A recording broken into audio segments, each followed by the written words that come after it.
tengan todos ustedes? Espero que se encuentren muy bien, espero que estén teniendo un excelente día. Soy la psicóloga Paula Barrios y les doy la bienvenida a nuestra cápsula número 12. En esta cápsula vamos a estar abordando el tema del enfoque genético y el estudio de las transiciones. Entonces, les comparto las diapositivas. El análisis del cambio político y de la transformación de los regímenes contemporáneos dio un vuelco metodológico fundamental en el último tercio del siglo XX. En esta 11ª cápsula examina de forma exhaustiva el enfoque genético y el estudio de las transiciones, dos pilares teóricos diseñados para descifrar cómo nacen, se desarrollan y se consolidan o se fracasan los nuevos órdenes políticos a lo largo de este contenido. Entonces, vamos a abordar como las explicaciones puramente estructuralistas. Vamos a hablar acerca del analista que adquirirá las herramientas metodológicas para poder diseccionar los procesos de democratización y los pactos políticos que desconfiguran los estados modernos. Entonces, la delimitación del enfoque genético. El enfoque genético en la ciencia política, acuñado originalmente en debates teóricos por pensadores como Danward Rostow, introduce una distinción epistemológica crucial.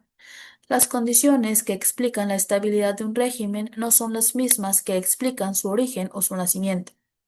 Mientras que el enfoque funcionalista busca las causas de la democracia en la riqueza socioeconómica o en la cultura cívica preexistente, el enfoque genético afirma que los regímenes nacen en procesos de conflicto, crisis y decisiones estratégicas. Esta perspectiva restituye la primacía de la contingencia histórica y a la autonomía de la política. El cambio institucional no se concibe entonces como un subproducto previsible de la modernización, sino como el resultado genético, fruto de una lucha encarnizada entre actores reales que en un punto crítico de ruptura se ven obligados entonces a fundar nuevas reglas para poder regular la convivencia y el poder. Ahora sí entrar en el modelo fundacional de Downward. El texto seminal de Rostow de 1970 sentó las bases metodológicas del enfoque genético al plantear el modelo procesual y dinámico estructurado en fases cronológicas nítidas. Tenemos la condición previa, que es el único requisito estructural indispensable. La gran mayoría de la población debe tener claro a qué comunidad política pertenece. Después tenemos la fase de preparación, que es una lucha política prolongada e inconclusa entre grupos de élite polarizados, donde ninguno logra destruir por completo al otro. Posteriormente, la fase de decisión, el fenómeno genético propiamente dicho, al percatarse de que el conflicto mutuo significa la destrucción compartida, las élites toman la decisión consciente de aceptar un compromiso mutuo y adoptar reglas democráticas. Y por último, tenemos la fase de habituación, el proceso de aprendizaje de largo plazo, donde las reglas acordadas se vuelven rutina y se internalizan. Vamos a la consolidación de la transitología. A partir de la década de 1980, la oleada global de democratización en el sur de Europa y América Latina dio origen a la subdisciplina especializada conocida como la transitología, teorizada de manera canónica por estos autores de Guillermo O'Donnell y Philip Smither, Lauder y Lawrence. Este paradigma metodológico situó el foco de la observación en la agencia estratégica de las élites en condiciones de alta incertidumbre. Durante una transición, las estructuras rígidas del pasado pierden su capacidad coercitiva ordinaria y las identidades políticas entran en un estado de fluidez extrema. En este escenario, el destino del sistema político no está predeterminado por la economía, sino por decisiones tácticas, audacia, errores de cálculo y negociación directa que entablan los líderes de los bloques de pugna. La autonomía teórica en la transición política. Para operativizar la investigación empírica, la transitología define con precisión los límites temporales del objeto de estudio. Una transición es el intervalo o puente histórico que se abre entre el régimen político y otro. Tenemos el punto de partida, que es donde se localiza en el momento exacto en el que el régimen autoritario original comienza a fracturarse internamente o a perder el control monopólico del poder debido a una crisis económica, militar o de legitimidad. Después tenemos el proceso intermedio. Este se caracteriza por la ausencia de reglas de juego estables. Las viejas normas constitucionales autoritarias ya no operan plenamente y las nuevas reglas democráticas aún no han sido aprobadas ni legitimadas. El punto de llegada, la transición, concluye cuando se instaura un nuevo marco institucional predecible, generalmente mediante elección fundacional libre o la promulgación de una nueva constitución. O en un caso de fracaso, cuando el sistema involuciona hacia una nueva variante de dictadura, la dinámica interna del régimen. El motor inicial de una transición política rara vez proviene de una acción coordinada de las masas populares. Se localiza casi siempre en las divisiones internas de la propia élite gobernante. O'Donnell y Smeaton demostraron que no existe en ningún régimen autoritario que no sea monolítico. Ante una crisis del entorno, la coalición autoritaria inevitablemente se fractura en dos grandes facciones en disputa por la dirección del Estado. Tenemos los blandos o aperturistas, que son los miembros de la élite que comprenden que el status quo es insostenible a largo plazo y que es necesario iniciar un proceso de liberalización, que es tolerar ciertas críticas, liberar procesos políticos y abrir canales de diálogo para poder atenuar las presiones internacionales o domésticas. Y tenemos los duros o inmovilistas, que son estos sectores que rechazan cualquier concesión, argumentando que la más mínima apertura interpretada como debilidad provocará el colapso definitivo del sistema por desbordamiento social. Tenemos la dinámica de oposición.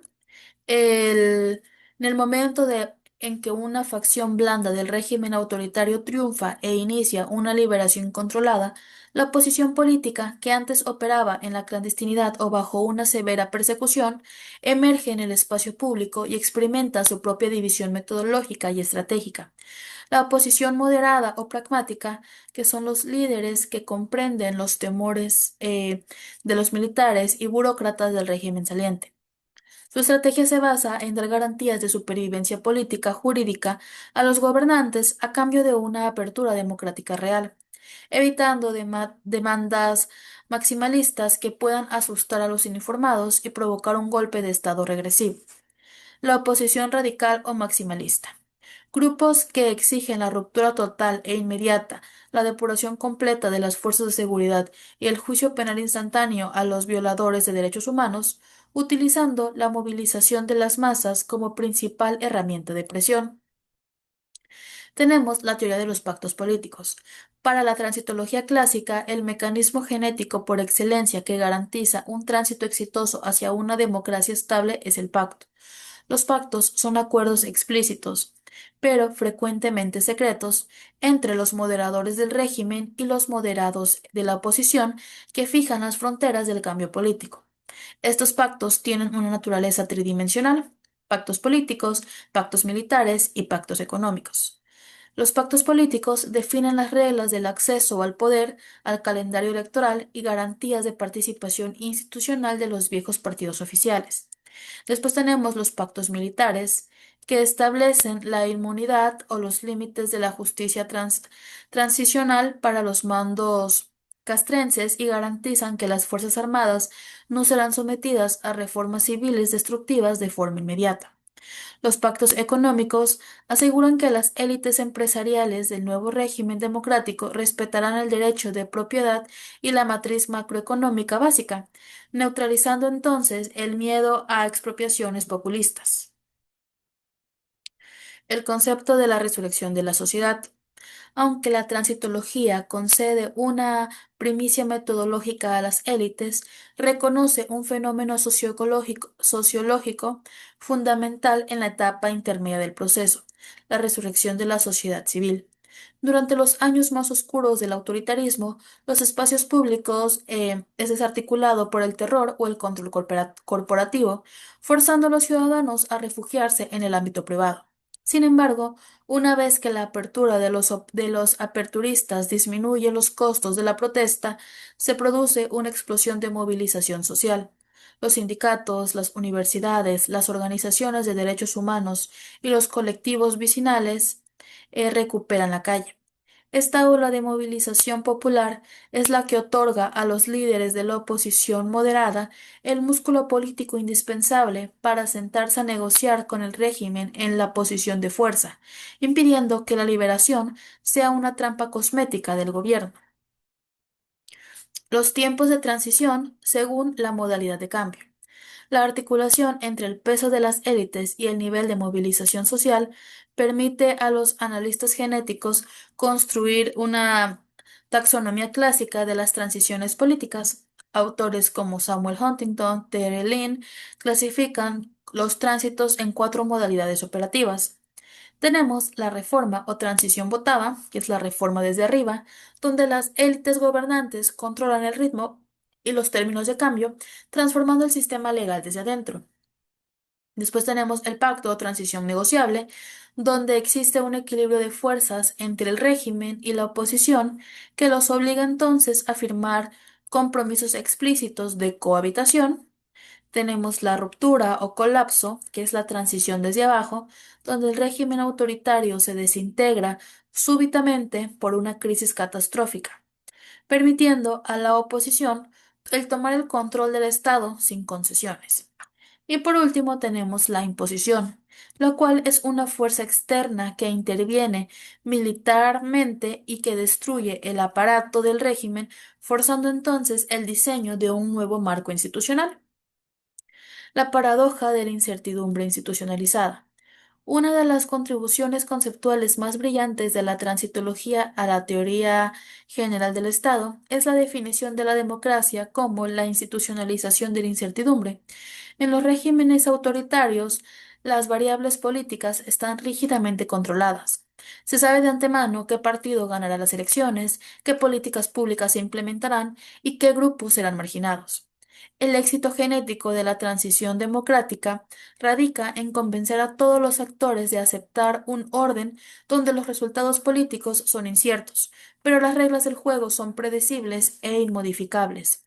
Los actores deben de aceptar la posibilidad de perder las elecciones de mañana, bajo la absoluta certeza institucional de que no serán de que no serán exterminados por el ganador y que retendrán el derecho legal de competir nuevamente en el siguiente ciclo electoral. La problemática de la justicia transicional y los dilemas ético-políticos. La fase final del diseño genético de un nuevo régimen se enfrenta de forma recurrente al dilema histórico de la justicia transicional. Los nuevos gobiernos democráticos heredan el aparato estatal impregnado de violaciones sistemáticas de los derechos humanos y la corrupción estructural. El analista político se topa entonces con el dilema formulado clásicamente como verdad versus justicia. Exigir juicios penales inmediatos y castigos máximos para todos los miembros del aparato represivo saliente puede provocar una insurrección militar que destruya la naciente y frágil democracia. Mientras que, por otro lado, decretar leyes de amnistía absoluta genera la impunidad moral que corroe la legitimidad ciudadana del nuevo orden. Las transiciones exitosas despliegan fórmulas híbridas como las comisiones de la verdad y la reconciliación, que se encargan de buscar equilibrar la estabilidad política con la demanda ética de la memoria histórica. Y con esto vamos a concluir esta cápsula número 12, con la que estaríamos cerrando nuestra unidad 3. Nos estaremos viendo en la siguiente cápsula para dar inicio a nuestra última unidad, la unidad número 4. Les agradezco mucho la atención prestada. Les recuerdo, soy la psicóloga Paula Barrios y nos estaremos viendo en la siguiente cápsula. Muchas gracias.